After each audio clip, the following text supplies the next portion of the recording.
Vamos a compartir pantalla.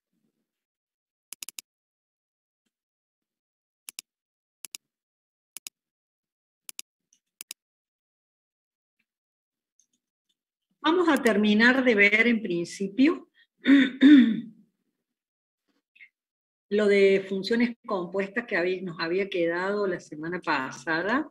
Ustedes en práctico ya vieron, ¿verdad? Sí. Bien. El tema es el siguiente. Nos había quedado el último caso, que es el cuarto caso, simplemente se los voy a mencionar, porque seguramente que ya lo han trabajado en el práctico. Nosotros habíamos visto el tercer caso, en el cual, voy a tener el video así se ve mejor, en el cual ustedes tenían una función, digamos, tenían la y y z que dependía de x y un sistema de funciones, ¿no? El tema del cuarto caso es, por ejemplo, cuando yo tengo 4 variables donde 2 de ellas dependen de las otras 2. O sea, por ejemplo, G1 y G2 que dependen de X y Y, U y B, pero U y B son dependientes de X y de Y. ¿Sí? O sea, U es función de X de Y, B es función de X y de Y. En realidad, yo aquí tendría una función G4, ¿sí? Que aplica, R4 que aplica en R2, que esto no está puesto, pero aquí sería así, R4,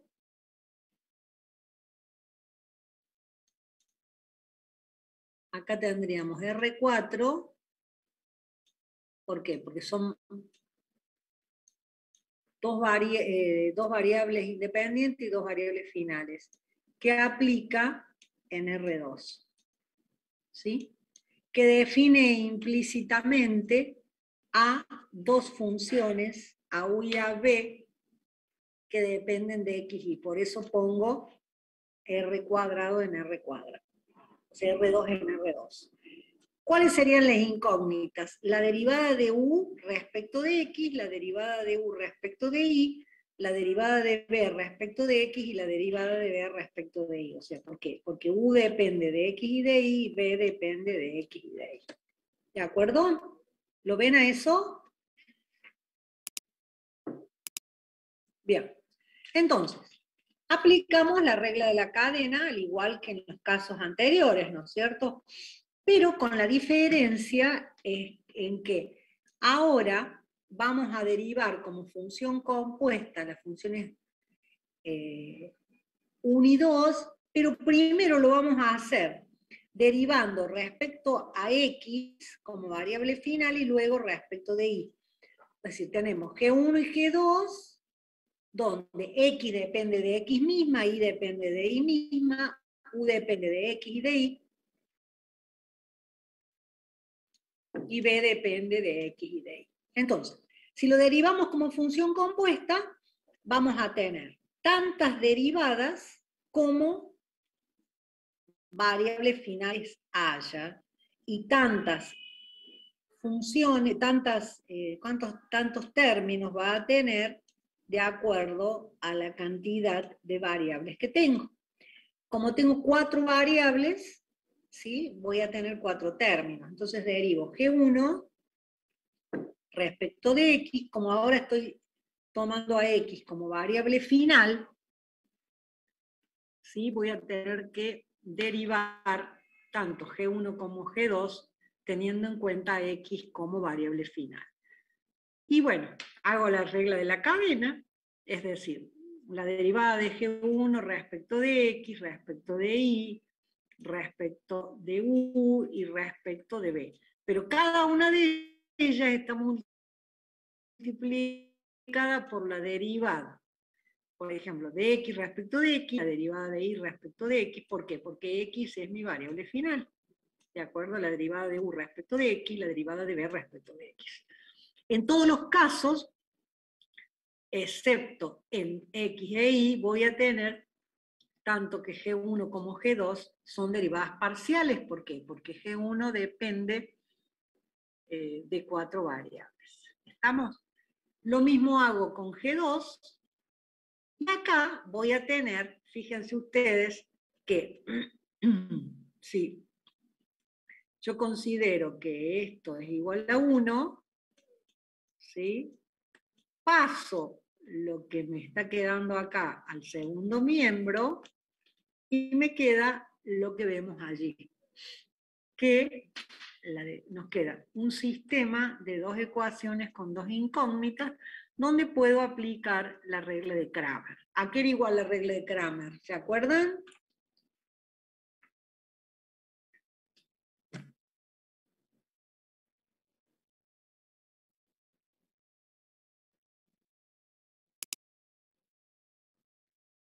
¿A qué es igual la regla de Cramer? ¿Se acuerdan? Los otros días se las expliqué. A ver, Germán Acosta. Le digo, profe. Bien.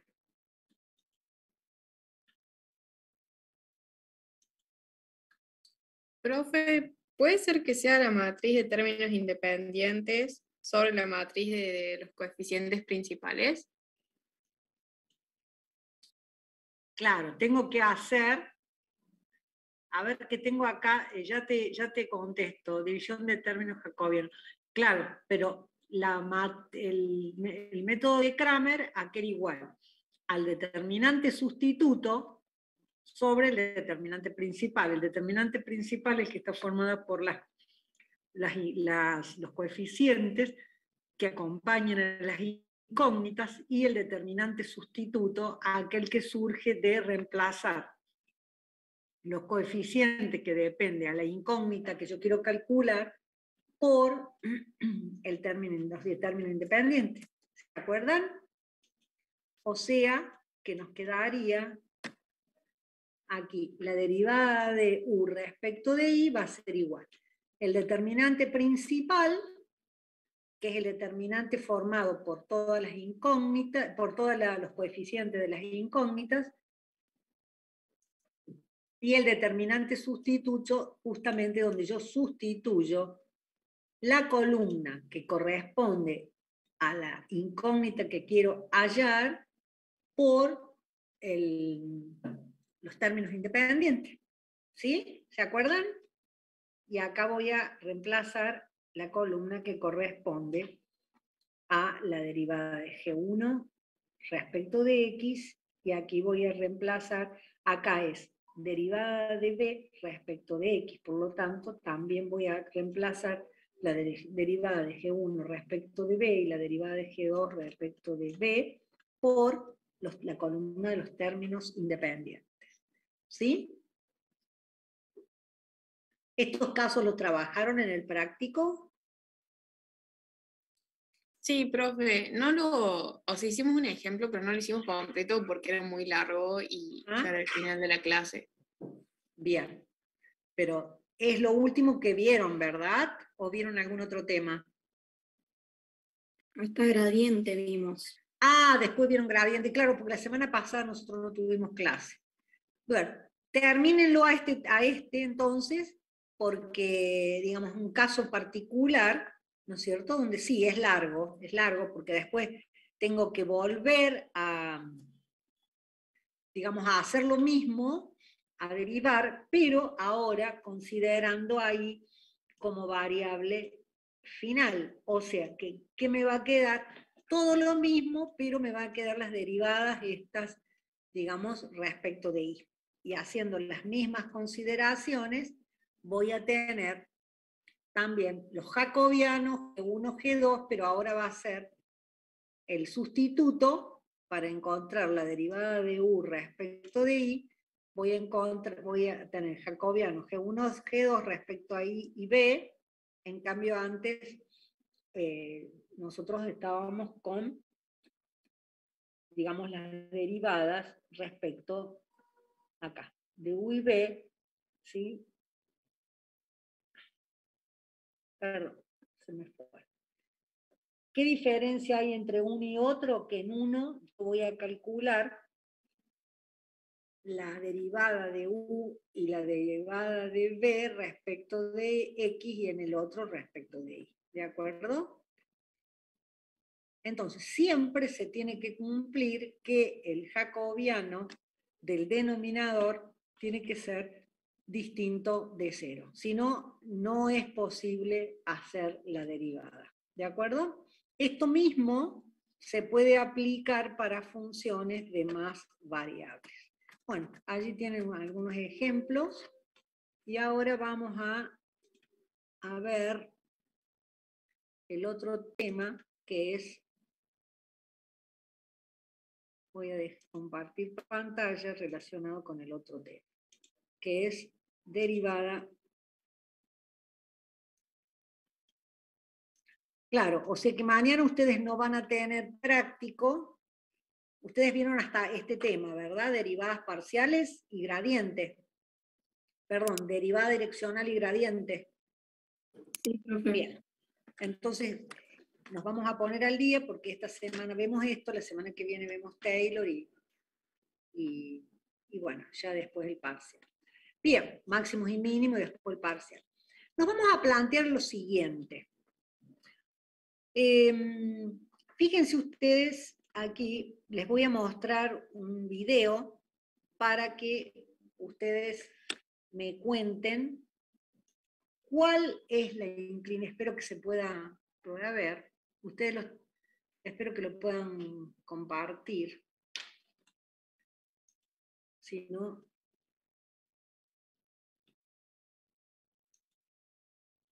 ¿Están viendo? Bueno. Sí, es el problema con los videos, que muchas veces no se logra. No, profe, me parece que tiene que dejar de compartir el PowerPoint y compartir la parte donde está el video, y en la opción de ahí compartir, cuando aparece la pestaña, que también comparta sonido. A ver. Comparto. Vamos a ver si es así. Porque en realidad, si no, es una lástima. Si no, ustedes lo tienen al video, pero estaba lindo.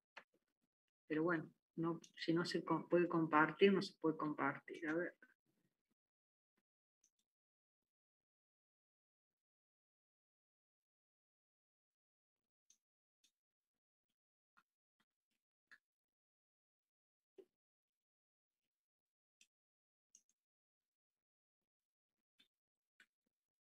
Me parece que no. Compartir. A ver. Ahí.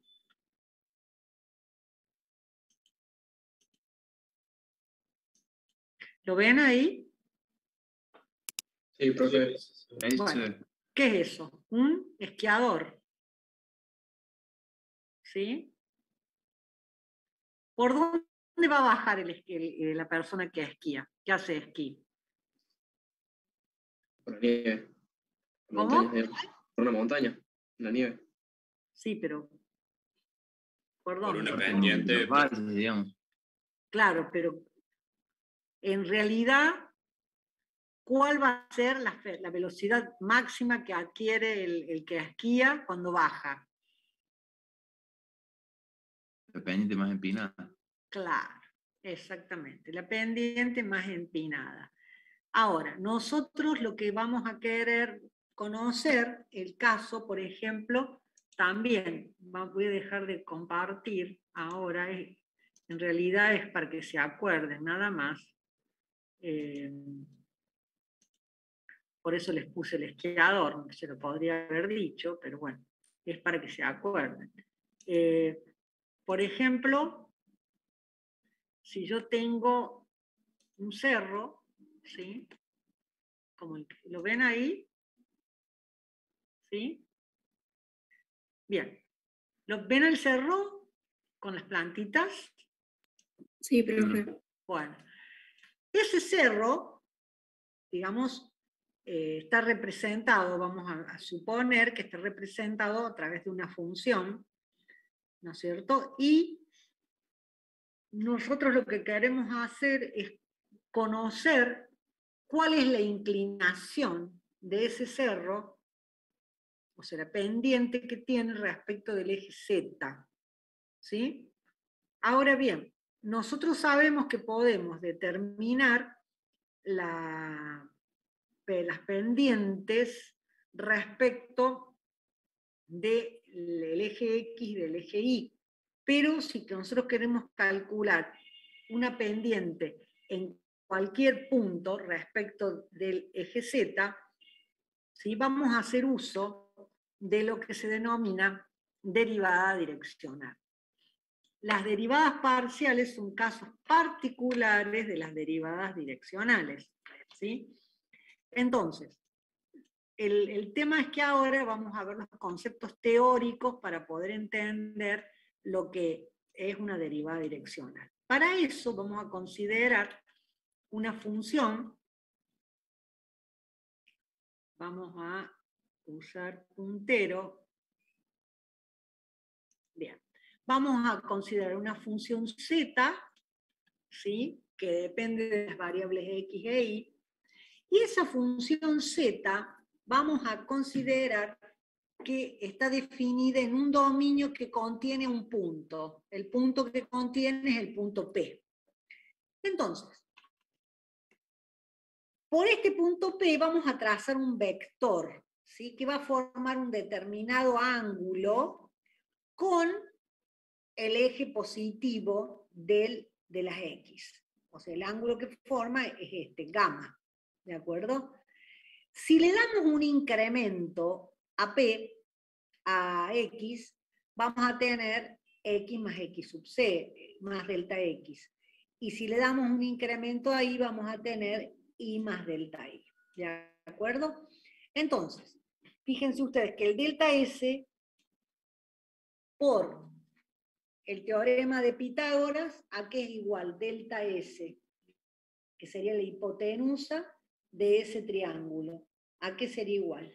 La raíz cuadrada o sea, delta x al cuadrado más delta y al cuadrado. Perfecto. O sea que el cuadrado delta S al cuadrado va a ser igual a la suma del cuadrado de las variables. Entonces, nosotros lo que queremos ahora es encontrar la derivada, pero no en la dirección de X ni en la dirección de Y, sino queremos encontrar la derivada en esta dirección. ¿Y qué significado tiene gráficamente? Supongamos que nosotros tenemos esto, ¿no es cierto? Una función, acá tenemos X, acá tenemos Y, y acá tenemos Z.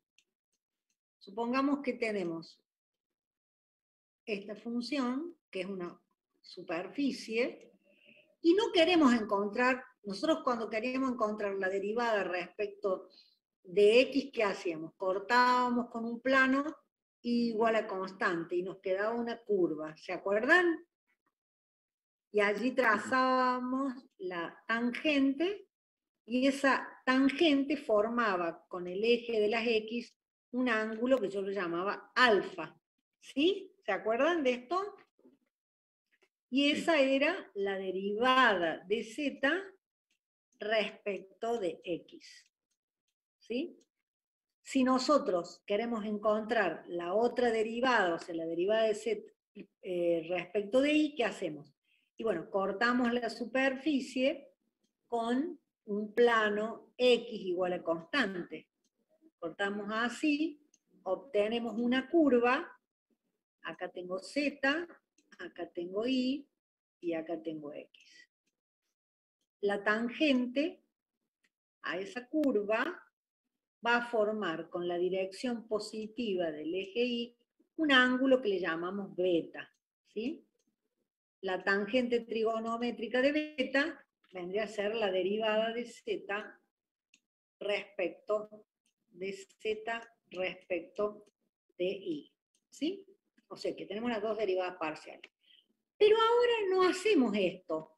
Lo que hacemos ahora es, vamos a borrar esto, es trazar un vector delta z, ¿sí? Vamos a borrar a esto, vamos a borrar esto.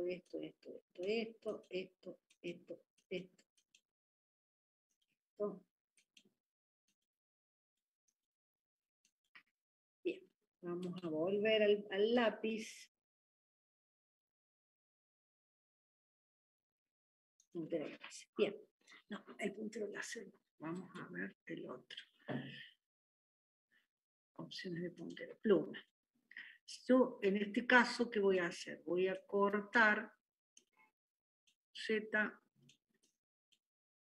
Y X, y tengo una dirección dada por el vector, ¿sí? Que sería el vector S, ¿sí? S tendría que ser el vector que me da la dirección.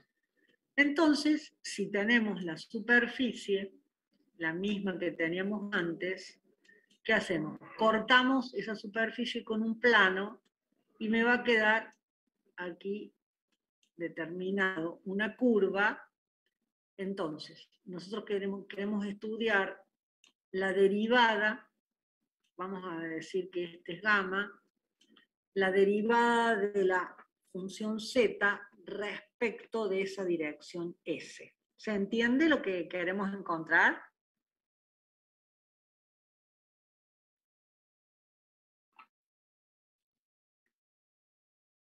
¿Me están escuchando o no?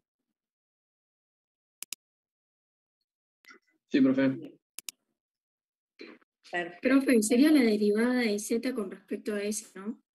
A S, claro, sí, sí, eso es lo que dije, la derivada de z respecto a la dirección o al vector S. Entonces, para eso, ¿qué vamos a hacer? Vamos a plantear, ¿sí?, la función z igual a f de xy, y vamos a considerar que esta función es continua, que sus derivadas parciales también son continuas. ¿Qué significa esto de que las derivadas parciales sean continuas? Que la función es diferenciable. ¿Por qué? Porque las derivadas parciales son continuas. Entonces, el incremento total de la función va a poder ser expresado como la suma de una parte lineal, ¿sí? ¿Se acuerdan de esto? Que es el diferencial de la función, diferencial de z, más un infinitésimo de orden superior respecto de, acá sería de delta S, ¿no? Porque delta X al cuadrado más delta Y al cuadrado, la raíz cuadrada de todo eso es igual a delta S. Entonces, planteado el incremento, ¿sí? Sabemos que E1 y E2 son dos infinitésimos que tienden a cero cuando delta X y delta Y tienden a cero, o sea, cuando delta S tiende a cero. Vamos a dividir todo por delta S. Todo lo vamos a dividir por delta S. Al dividir por delta S, la expresión nos quedaría delta Z sobre delta S, y vemos que nos queda delta X sobre delta S, pero delta X sobre delta S, ¿a qué es igual? Coseno, director. Exacto, ¿el coseno de quién? Coseno de alfa, no director, coseno de alfa. Sí, el coseno de gamma era. Ah, claro, sí, claro. Gamma era, claro, coseno de gamma, y delta I sobre delta S es el seno de gamma. Con lo cual, nosotros reemplazamos el delta X sobre delta S y el delta I sobre delta S por sus equivalentes, que son coseno de gamma y seno de gamma. En consecuencia, teniendo en cuenta eso, ahora nosotros tomamos límite para delta S que tiende a cero. Eso es a lo que yo iba, que cuando uno le pregunta cuál es la definición de derivada direccional, ¿sí?, ustedes lo que tienen que definir justamente qué es el límite es el límite del cociente incremental entre el incremento de la función z y el incremento dado a la dirección S. Cuando delta S tiende a 0, ¿qué va a pasar? Todo esto se hace 0 y nos queda por resultado que esto es igual a la derivada de la función respecto de S. O sea, la derivada direccional, ¿sí?, que no, se puede expresar como derivada de f respecto de S o derivada de f respecto, digamos, de la dirección dada por el ángulo gamma, o también f' de i, o siempre que yo ponga acá el ángulo, estoy diciendo que estoy encontrando la derivada en esa dirección, ¿de acuerdo? Por eso cuando nosotros pedimos el límite, nosotros decimos que el límite de la razón entre el incremento de la función y el incremento delta S que corresponde a la variación de digamos, del vector S, pero es el que nos da la dirección, cuando ese delta S tiende a 0, va a ser la derivada de la función en el punto P, pero siguiendo la dirección de ese vector S. Y esa derivada yo la puedo indicar de cualquiera de estas formas. ¿Se entendió esto? ¿Sí o no? No, profe, no sé, no queda... ¿No queda claro? No sé por qué. Claro, porque acá ustedes, digamos, está bien, si no lo entienden, no lo entienden. Ustedes partieron de la base que teníamos una función que es continua con derivadas parciales continuas, ¿sí? Por lo tanto, al tener derivadas parciales continuas, es diferenciable. Entonces, si es diferenciable, yo le puedo expresar el incremento a través de una expresión que es igual al diferencial más el finitésimo. Hasta ahí estamos, ¿de acuerdo? Profe, el infinitésimo ese que lo que representa. El infinitésimo. El Sí. infinitésimo, fíjate que está acá. Fíjate, acá tenemos el delta S, ¿sí? Y delta S, como dijimos recién, era igual a la raíz cuadrada de delta x al cuadrado más delta y al cuadrado. El infinitésimo es un infinitésimo de orden superior respecto de delta S. ¿Qué quiere decir? ¿Qué representa un infinitésimo? Esto lo vimos cuando vimos al principio del año, cuando vimos, o no al principio, sino que hará varias clases, cuando vimos que el incremento, aplicamos el teorema de Lagrange o de los incrementos finitos y vimos que el incremento se podía expresar a través de el diferencial más un infinitésimo de orden superior, que en este caso está dado por E1 y E2, porque siempre es así. Lo que pasa es que el infinitésimo, ¿qué me representa? Una cantidad muy pequeña, ¿sí?, que va a tender a 0 cuando, si es de orden superior respecto de delta S, va a tender a 0 cuando delta S tiende a 0. ¿Sí? Claro, ¿Y qué claro. me representa? La diferencia entre el diferencial y el incremento. ¿Sí? Ah, era eso. Me venía del incremento de orden superior. Sí, del coso Claro. ese. Entonces, si ahora tomo límites, ¿sí?, como E1 y E2, que son los dos infinitésimos, van a tender a 0 cuando delta S tiende a 0, si ahora hago digamos, ya lo he dividido todo por delta S, como tengo acá, y veo que delta X sobre delta S es coseno de gamma y delta Y sobre delta S es el seno de gamma, bueno, ahora tomo límite para delta S que tiende a 0. O sea, el incremento que yo le doy a mi vector, delta S va a tender a 0. Consecuencia de ello, como el que tiende a 0 es delta S, entonces, ¿qué va a pasar con E1 y E2? Van a tender a 0. ¿Sí? ¿Estamos ahí o no? Claro, tienden a 0 por el epsilon S, no por el coseno o el seno. Por eso es que los otros no desaparecen, digamos. Claro, por supuesto. Perfecto. Porque estos son infinitésimos de orden superior respecto de delta X, delta Y, tal cual lo dijimos acá. ¿Sí? Acá creo que lo habíamos dicho o no. A ver. Ahí. ¿Sí? Claro, claro. Bien. Entonces, eso se transforma en 0.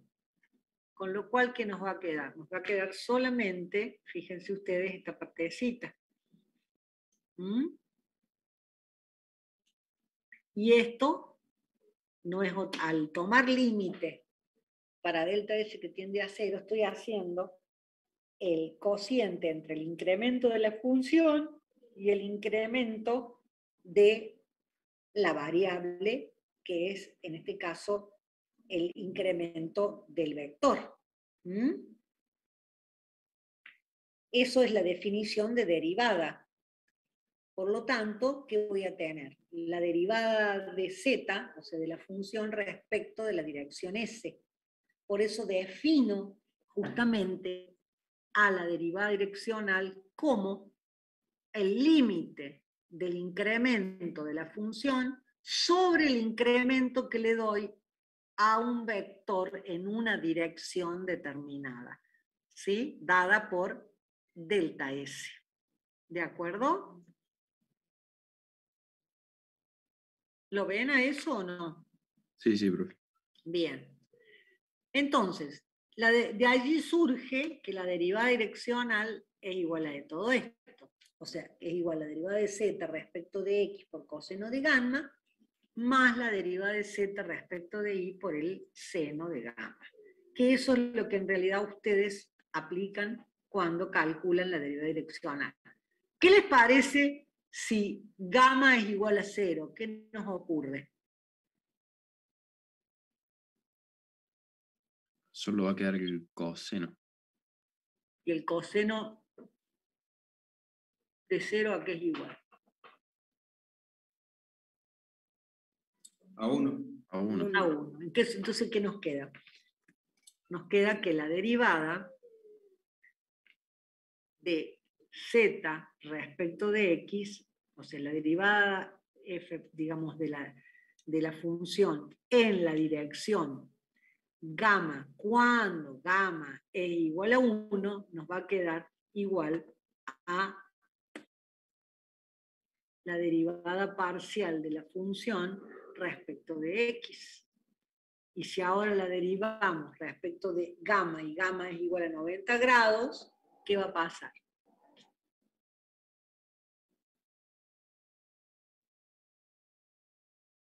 La derivada en la dirección de 90 grados va a ser igual a la derivada parcial de la función respecto de y. Quiere decir que si a ustedes les preguntan si las derivadas parciales son casos particulares de la derivada direccional, ¿ustedes qué dirían? Y sí. Que sí. Que sí, perfecto. Que sí, ¿por qué? Porque cuando le damos la dirección 0, disculpen que hablo fuerte, pero hace de las 10:15 de la mañana que estoy dando clase y hablando, y entonces estoy ya sin voz. Por eso estoy hablando bajito. Entonces, la derivada de z respecto de x y la derivada de z respecto de y son casos particulares de la derivada direccional. ¿Se entiende? Bien. Ahora queremos conocer la interpretación geométrica. En realidad recién se les expliqué, pero acá lo podemos ver en otro gráfico. Fíjense ustedes que si tienen una superficie, ¿sí? Tienen un punto P que está en el dominio, que tiene coordenadas X e Y, le dan en la dirección delta S un incremento y van a tener el punto P sub 0. Con lo cual, el punto P sub 0 va a tener coordenadas X más delta X y más delta Y. O sea que yo puedo definir esta dirección en la cual quiero encontrar la derivada. ¿De acuerdo? Si yo considero que a este punto P le corresponde el punto M en la superficie, y al punto P0 le corresponde el punto Q en la superficie, obviamente que uniendo ambas, ¿qué vamos a tener?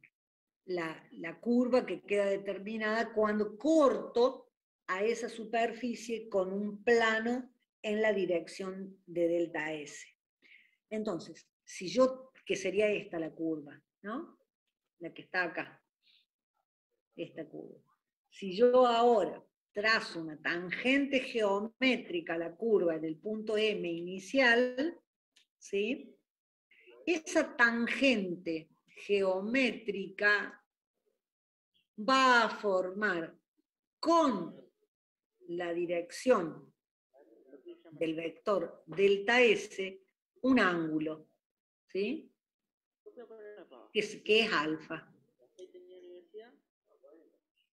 Independientemente que este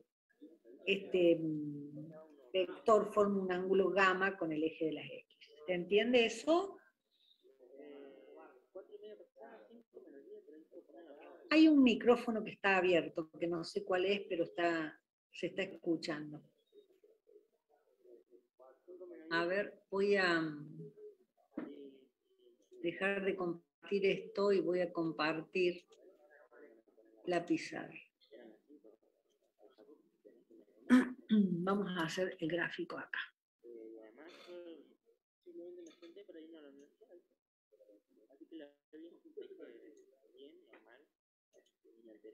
Por favor, no sé quién tiene el micrófono prendido.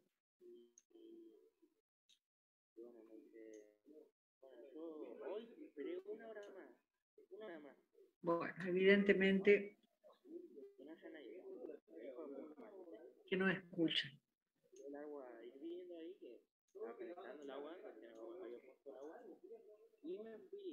¿Ustedes están escuchando? Sí, bro. ¿Pero quién es el que tiene el micrófono abierto? ¿Te puede identificar? ¿Ustedes lo pueden identificar?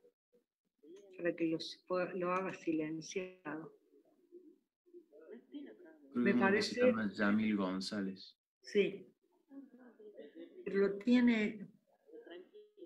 ¿Solicitar reactivar audio? No. Lo tiene... Pero lo tienen... Ah, debe ser este. Sí, Yamil, silenciar. Listo, ya lo silencia.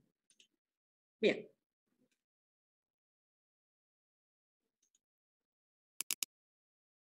Voy a hacer la función. La voy a dibujar de otra forma para que ustedes lo vean mejor.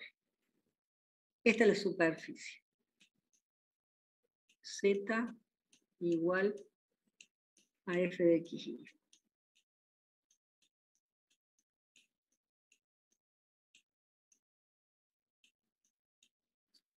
Entonces, ahora defino una dirección dada por S, ¿sí? Que vendría a ser esta. Entonces corto con un plano que tiene esta misma dirección, obtengo esta curva, S0, ¿de acuerdo? ¿La ven? Sí. Bien. Si yo trazo ahora la tangente,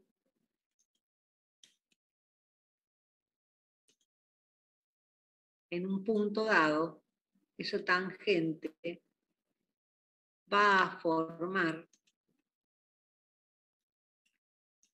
con la dirección dada por S un ángulo, ¿sí? un ángulo, independientemente del ángulo este que sea gamma. Este va a ser un ángulo θ o como la quiera llamar, ¿de acuerdo? La tangente trigonométrica de este valor θ, que vendría a ser el ángulo que forma la tangente geométrica a la curva con la dirección dada por el vector delta S, es el ángulo θ. ¿Lo ven?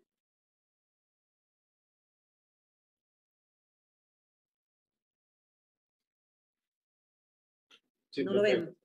Sí. ¿Lo ven? Sí, profe, y ahí sé que Sí. son independientes. Bien. Les aclaro mejor, ¿no? Entonces, dejo de compartir y comparto nuevamente lo anterior. Bien. ¿Ven? Es la misma gráfica. Yo acá hago con la dirección un ángulo alfa. O sea, es la misma, nada más que me parece más práctica la otra. Bien.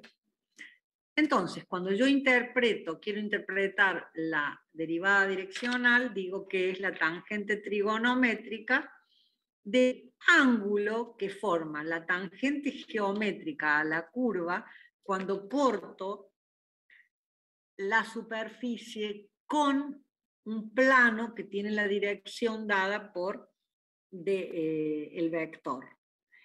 O sea, y el ángulo está formado por esa tangente y la dirección correspondiente a el vector S. Pero, en este caso, esas dos direcciones forman un ángulo. Lo que yo quiero que ustedes vean que es distinto al ángulo que forma el vector con el eje de las X, ¿no? ¿Se entiende? O sea que una cosa es el ángulo que forman la tangente geométrica y la dirección dada por S, ¿sí? Que es el ángulo θ, perdón, alfa, y el otro es el ángulo gamma que forma el vector S con el eje de las X. La tangente, justamente, trigonométrica de alfa es la que me da la derivada direccional. ¿Se entiende? Tangente trigonométrica de alfa o θ o como lo llame. ¿Sí? Claro. Bien.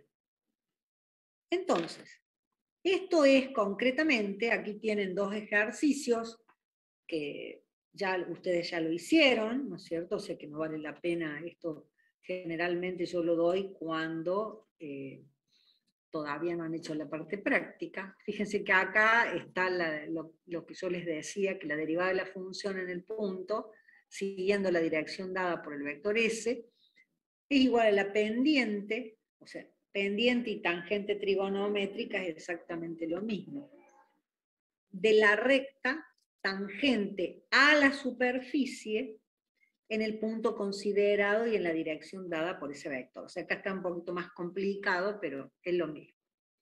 Bueno, están los dos ejercicios, ¿sí? Donde nosotros simplemente acá aplicamos,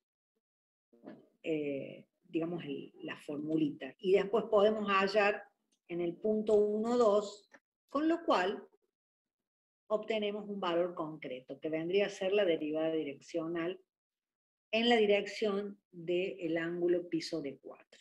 El otro ejercicio también lo pueden hacer, ¿sí? Donde, digamos, lo mismo, nada más que acá damos por resultado, en vez de dar, por ejemplo, como en este caso, un ángulo, acá se da el vector S y se dan las componentes del vector. Con las componentes del vector se puede sacar el coseno del ángulo y el seno del ángulo. ¿Se entiende? ¿Sí?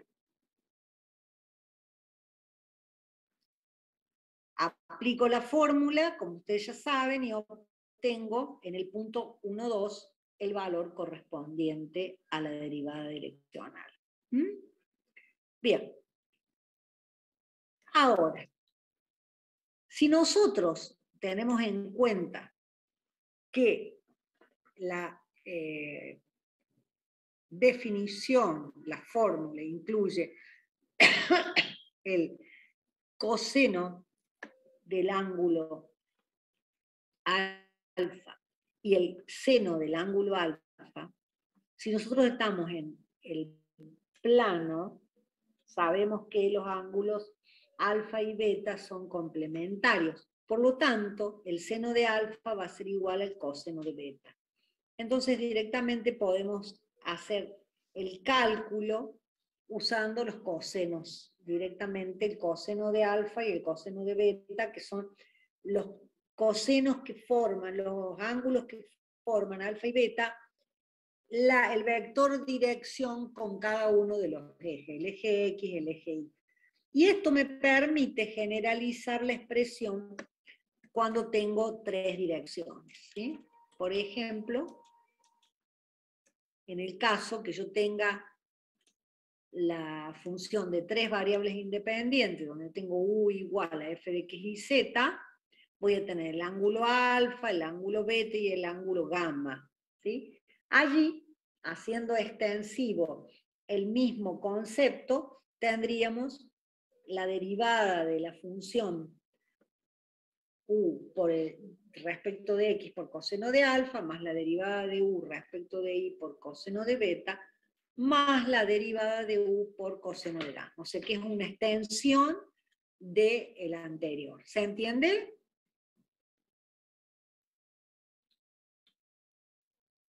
¿Sí o no? Disculpen un segundo que...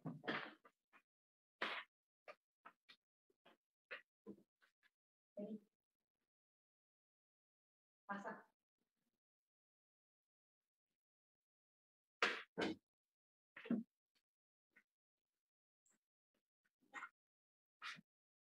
Pregunté si se entendía lo de las tres variables independientes, cuando tengo tres variables independientes. O sea, cuando tengo u que es igual a 2x cuadrado más y cuadrado menos 3z cuadrado. Tengo que calcular el coseno de alfa, el coseno de beta y el coseno de gamma. ¿Sí? Y aplicar la formulita como en el caso anterior, nada más que le agrego un ángulo. Sí, profesor, entiendo. Bien.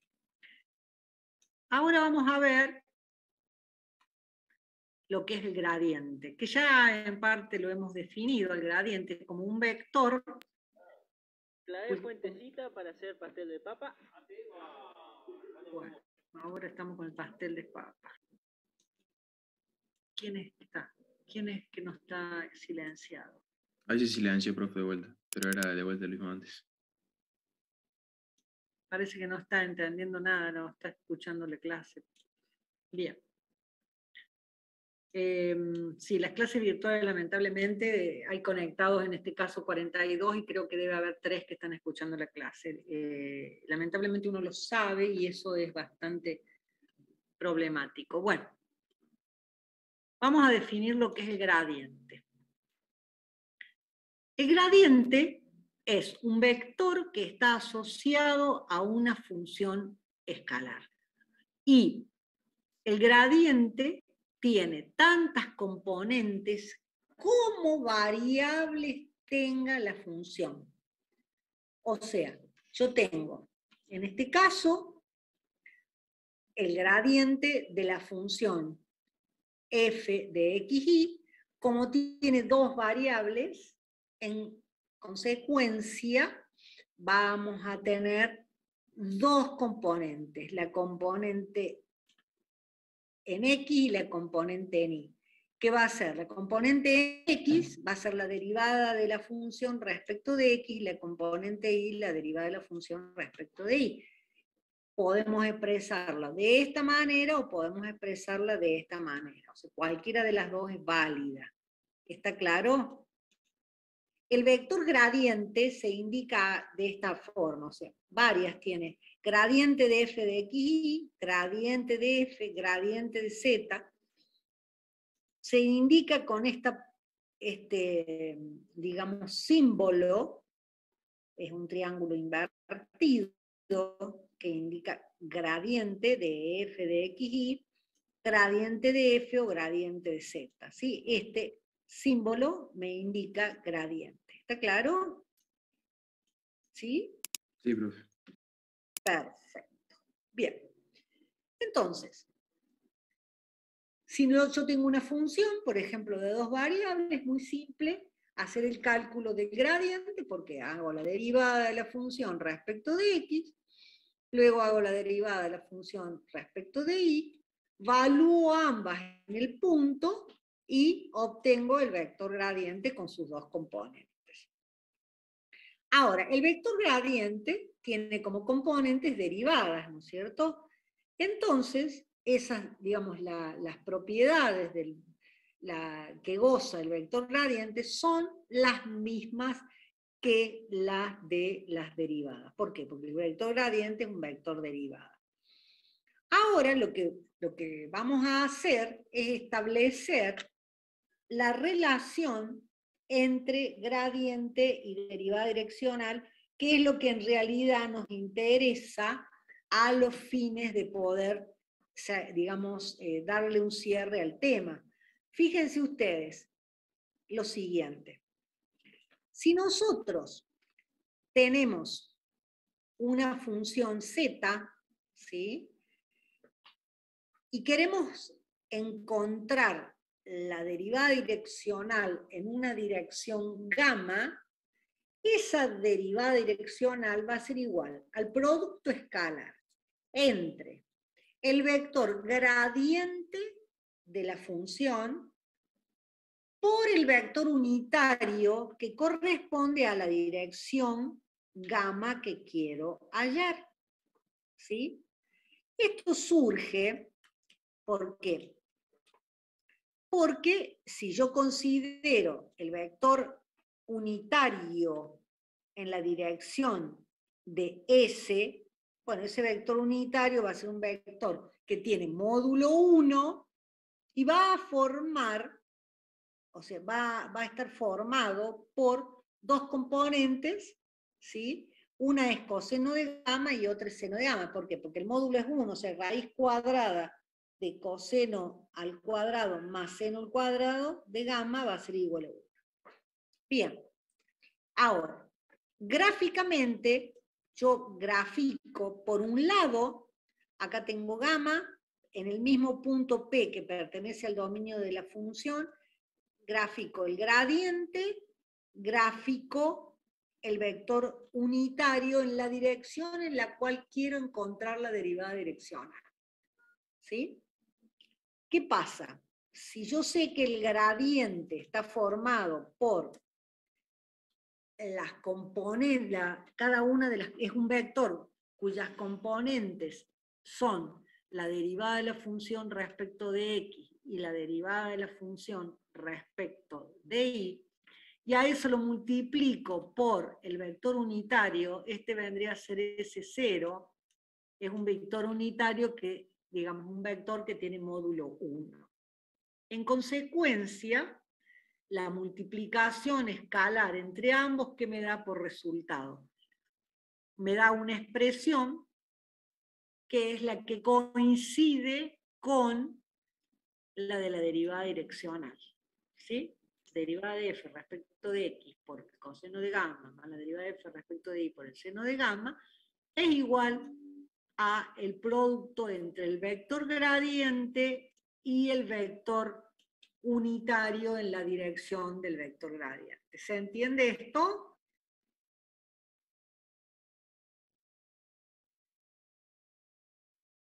Sí, profe. Bien.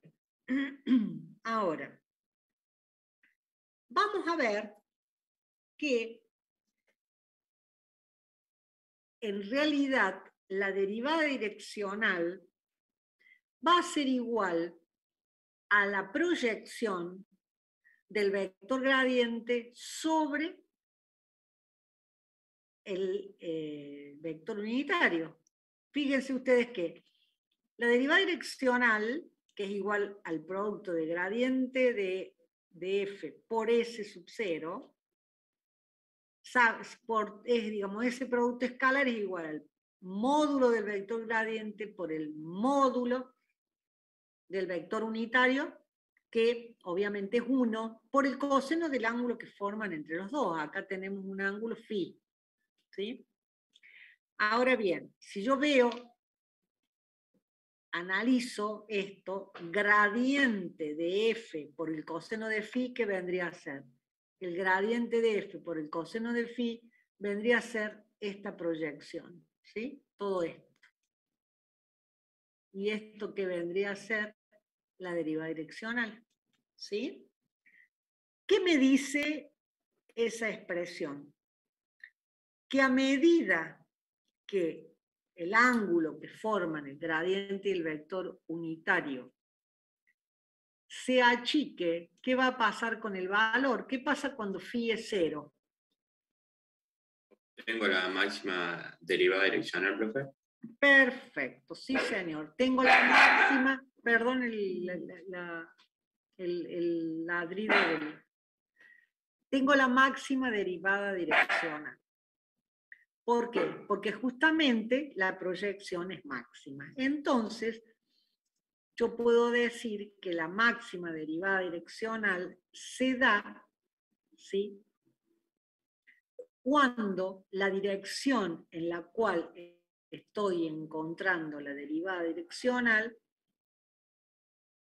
coincide con la del vector gradiente. ¿Está claro? ¿Sí o no? Sí, profe, sí. Bien. Entonces, la conclusión a la que uno arriba es que en cada punto el vector gradiente nos está indicando la dirección en la cual la derivada direccional es máxima. Por eso yo comencé la clase mostrándoles a ustedes la ruta que seguía un esquiador para que vaya más rápido. ¿Cuál sería la de la máxima pendiente? ¿Y cómo la encuentro? Si yo tengo la función que me representa al cerro, ¿sí?, gráficamente, ¿qué hago? Simplemente encuentro en qué dirección es máxima la derivada direccional. Entonces allí es donde digo, bueno, en esta dirección el esquiador va a ir más rápido que en otro. ¿Está claro?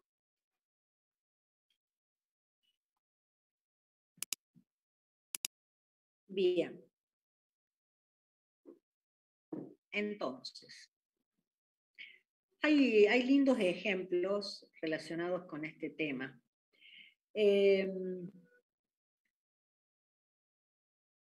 Aquí, bueno, es lo mismo que ya les dije, que la derivada direccional máxima es igual al módulo del vector gradiente, y el módulo del vector gradiente lo puedo obtener haciendo la raíz cuadrada del cuadrado de cada uno de sus componentes, ¿sí?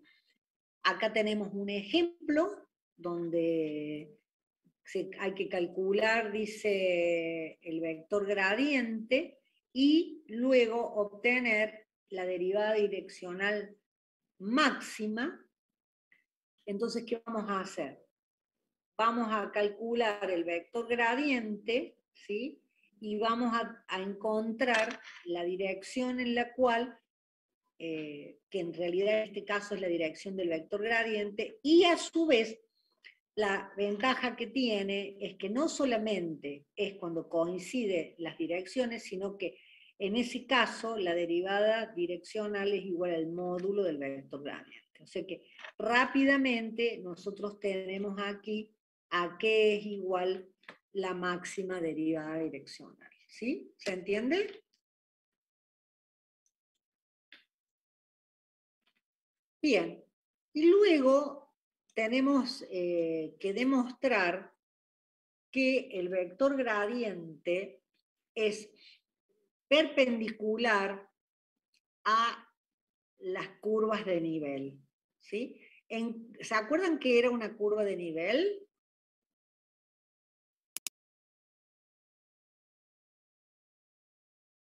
Claro, son las líneas que se obtienen haciendo z igual a constante. ¿sí? En este caso, tenemos la función z igual a f de x, y si hacemos z igual a constante, la hacemos igual a h, entonces vamos a tener las distintas curvas de nivel que tenemos aquí, por ejemplo. Acá tenemos una función dada en forma implícita. Y acá vamos a demostrar que si derivamos esta función como una función implícita, ¿sí? Donde sabemos que y es función de x, vamos a tener que la derivada de y respecto de x es la fórmula que ustedes ya conocen, menos la derivada de f respecto de x sobre la derivada de f respecto de y, ¿sí? Que vendría a ser la pendiente ¿de quién? De la recta tangente a la línea de nivel, ¿sí? Ahora, que sería K1. ¿Qué pasa? Si yo sé que tengo el vector gradiente, y el vector gradiente tiene un coeficiente angular que va a ser igual a ¿qué? Como es un vector, va a ser igual la pendiente, o sea, el ángulo que forma, la tangente del ángulo que forma, por eso dice coeficiente angular, porque sería la tangente del ángulo, ¿a qué va a ser igual? Cateto opuesto sobre cateto adyacente. O sea, se ve esto, si yo tengo el vector, ¿no es cierto? Supongamos el vector gradiente. Gradiente de f. Acá tengo la componente en y, cateto opuesto, sobre la componente en x, cateto adyacente. Eso me da la tangente de este ángulo. ¿De acuerdo? ¿Cómo son respecto de, si yo veo esta expresión con respecto a la anterior? ¿Cómo son? Fíjense que esta dice menos la derivada de f respecto de x sobre la derivada de f respecto de y. Y esta dice derivada de f respecto de y sobre la derivada de f respecto de x. O sea que son recíprocas y de signo opuesto. Eso me está diciendo que el vector gradiente es perpendicular a la tangente a la curva de nivel, ¿sí? Demuestro que son perpendiculares. Acá lo tenemos, ¿sí? En realidad, si yo tengo en cuenta estas cuestiones, fíjense, allí tengo la línea de nivel, la recta tangente que tiene pendiente K1 y el gradiente que tiene K2. ¿De acuerdo? ¿Lo ven a eso o no? Porque lo hemos demostrado concretamente. Y acá vamos a decir que la derivada de la función en un punto, en la dirección de la recta tangente a la curva de nivel, es igual a 0. ¿Por qué? Nosotros tenemos que la derivada, ¿sí?, direccional es igual al módulo del vector gradiente por el coseno del ángulo. ¿De acuerdo? Entonces, en ese caso, si son perpendiculares, ¿qué va a pasar? Va a ser 0. ¿De acuerdo? Bien. Por eso dice que es, digamos, en la dirección de la recta tangente a la línea de nivel. Y ahora vamos a aplicar un ejemplo. Lo vamos a aplicar en el caso de las figuras, ¿no es cierto?, donde tenemos los vectores gradientes que son todos perpendiculares. Fíjense, acá tenemos el vector gradiente, ¿sí?, que son perpendiculares a las curvas de nivel. Si nosotros recordamos un mapa topográfico del cerro que inicialmente teníamos, ¿sí?, todas estas curvas de nivel que me van a representar. Me van a representar las alturas z constante. Entonces, ¿cómo sé cuál es el mayor crecimiento? Y bueno, es el que está dado justamente por las líneas que son perpendiculares a las curvas de nivel. ¿Por qué motivo? Porque hemos demostrado que el vector gradiente es perpendicular a las curvas de nivel y a su vez la dirección del vector gradiente me da la máxima derivada direccional. O sea, nosotros sabemos que en la naturaleza un curso de agua que va a seguir las curvas de mayor pendiente, ¿no es cierto? Entonces va a seguir estas curvas que son perpendiculares a las curvas de nivel. ¿Se entiende eso?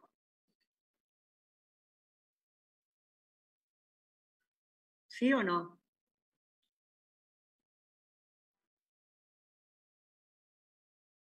¿Podría repetirlo, profe? Claro, si ustedes tienen un cerro, ¿sí? Y quieren ver hacia dónde baja el agua va a seguir digamos, el escurrimiento del agua va a seguir las curvas de mayor nivel, o sea, donde la pendiente sea máxima, donde hay un mayor decrecimiento. ¿De acuerdo? ¿Por dónde se escurre el agua? Por los lugares. ¿Cómo? Por eso que usted dijo de las pendientes pronunciadas. Claro, donde la pendiente es máxima. Entonces, como sabemos, tenemos las curvas de nivel, ¿sí? Que estas serían las curvas de nivel que las pasamos acá. Entonces, la zona donde vendrían a escurrir el agua serían las que son perpendiculares a las curvas de nivel. ¿Por qué? Porque la zona, la de mayor crecimiento, ¿no? Acá esto me está indicando que son perpendiculares a las curvas de nivel. Entonces, por allí vendría a escurrir el agua en el cerro. ¿Sí? ¿Lo ven?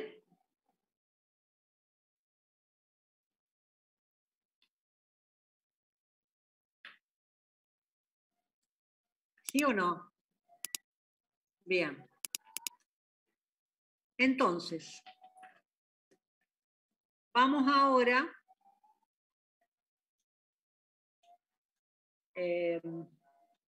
aquí es el cálculo directamente, porque es lo que yo les dije antes. Si el ángulo es 90 grados, el coseno de 90 grados es 0, por lo tanto la derivada direccional será 0. En el caso de 3 variables, el gradiente es exactamente lo mismo, o sea, lo único que va a tener, como les dije antes, 3 componentes: la derivada de u respecto de x, la derivada de u respecto de y, la derivada de u respecto de z. Ahora, los conceptos son todos los mismos, y aquí se amplía a superficie de nivel. Así como antes decíamos que el vector gradiente era perpendicular a una curva de nivel, ahora vamos a decir que el vector gradiente aquí es perpendicular, ¿sí?, al plano que se traza al plano tangente a una superficie. ¿Sí? Y también ocurre que la derivada direccional será máxima en la dirección del vector gradiente. ¿Sí? Y esta dirección es la que corresponde a la dirección perpendicular a la curva de nivel. O sea que es exactamente lo mismo, nada más que ahora hacemos extensivo a una sola variable. O sea que la derivada de u respecto de la dirección S va a ser igual al producto del del gradiente de u por el vector unitario. ¿Sí?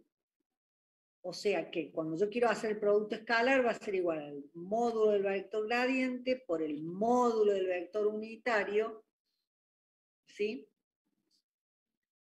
que sería el vector normal, por el coseno del ángulo que forma. Si el ángulo es 0, el coseno será 1. Por lo tanto, la dirección máxima va a ser aquella que sea normal a la superficie de nivel. ¿De acuerdo? Bien. Bueno. Anotar dudas, por favor, para consultar si necesitan algo que no entendieron para la próxima clase. ¿De acuerdo? Sé que las clases virtuales no son todo lo productivas que deben ser, como es una clase presencial. Yo no les puedo ver la cara, no sé quién entiende, no sé quién atiende, pero bueno, lo dejo para que ustedes consulten si tienen dudas respecto de el tema que hoy les estuve dando. La clase que viene, si hay dudas las evacúo, y si no, empezamos ya con fórmula de Taylor. Recuerden ustedes que tenemos el parcial, el 14 va a ser virtual, ambos, el teórico y el práctico, y luego estoy mirando la fecha que está faltando. Nosotros ahora estamos en 17 de mayo, tenemos el 24 que vamos a ver Taylor y ver si alguna duda quedó de esto, el 31 que vamos a empezar con máximos y mínimos, y en junio tenemos el 7 que vamos a ver condicionados, máximos y mínimos condicionados. De esta forma vamos a tener el martes 14 los dos parciales, el teórico y el práctico, en forma virtual, para luego el miércoles tomarlos en forma presencial a ambos parciales. ¿Está claro? Sí, profe. Bien. Bueno, chicos, hasta acá hemos llegado. Espero que les hayan entendido por lo menos algo de lo que explicamos, sabiendo que no es lo mismo que presencial, pero bueno. Nos estamos viendo el próximo martes.